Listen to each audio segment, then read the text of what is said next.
কালিহাতীতে শারদীয় দুর্গাপূজা উদযাপনের প্রস্তুতিমূলক সভা অনুষ্ঠিত।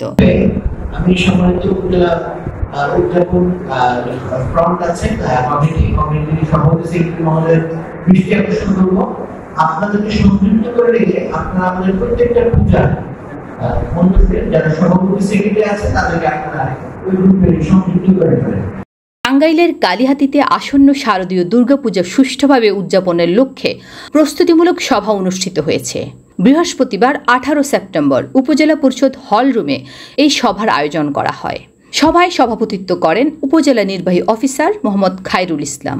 অফিসার ইনচার্জ উপজেলা নির্বাহী officer, camp commander, AC land answer এবং যারা গণ্যমান্য ব্যক্তিবর্গ আছে তাদের নাম্বার সম্বলিত একটি কাগজে আপনার সেটা প্রত্যেকটা পূজা মণ্ডপে কিন্তু ঝুলিয়ে রাখতে হবে। এতে উপস্থিত ছিলেন কালিহাতী আর্মি ক্যাম্পের কমান্ডার লেফটেন্যান্ট ইশতিয়াক হোসেন নাসিফ, উপজেলা সহকারী কমিশনার ভূমি সায়েদা খানম লিজা, কালিহাতী থানার অফিসার ইনচার্জ মাহবুবুর রহমান, উপজেলা পূজা উদযাপনের পরিষদের আহ্বায়ক প্রদীপ ব্যানার্জি নিরু, সদস্য সচিব প্রবাল ভট্টাচার্য মানিক, উপজেলা বিএনপি সাধারণ সম্পাদক রফিকুল ইসলাম রফিক ভিপি, জামাত ইসলামের নেতা অধ্যাপক আশরাফ হোসেন সহ বিভিন্ন রাজনৈতিক দলের নেতা, শিক্ষক, সরকারি কর্মকর্তা ও হিন্দু সম্প্রদায়ের নেতৃবৃন্দ।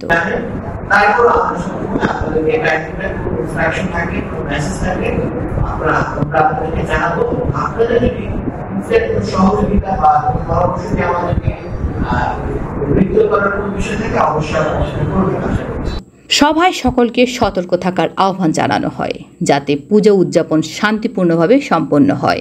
ইউএনও খায়রুল ইসলাম বলেন, প্রতিটি পূজা মণ্ডপে সিসিটিভি ক্যামেরা স্থাপন, স্বেচ্ছাসেবক দল তৈরি এবং সূর্যাস্তের আগে বিসর্জন সম্পন্ন করার নির্দেশ দেওয়া হয়েছে। এছাড়া নৌকায় অতিরিক্ত যাত্রী নিয়ে যাওয়া থেকে বিরত থাকারও পরামর্শ দেন তিনি। ওসি মাহবুবুর রহমান আশ্বাস দেন, যে কোনো নিরাপত্তা সংক্রান্ত ঘটনার ক্ষেত্রে পুলিশ মাত্র 5 মিনিটের মধ্যে ঘটনাস্থলে পৌঁছে ব্যবস্থা নেবে।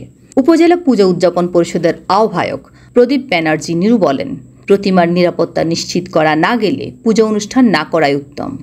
সভায় প্রশাসন, আইন শৃঙ্খলা রক্ষাকারী বাহিনী, রাজনৈতিক দল এবং স্থানীয় জনগণ একযোগে কাজ করার মাধ্যমে নির্বিঘ্নে পূজা উদযাপনের জন্য সহযোগিতার আহ্বান জানানো হয়। আমরা অনেকেই জানি যে পূজা মণ্ডপকে কেন্দ্র করে অনেক সময় অনেকেই। বিশেষ প্রতিনিধি গৌরাঙ্গ বিশ্বাসের তথ্যচিত্রে।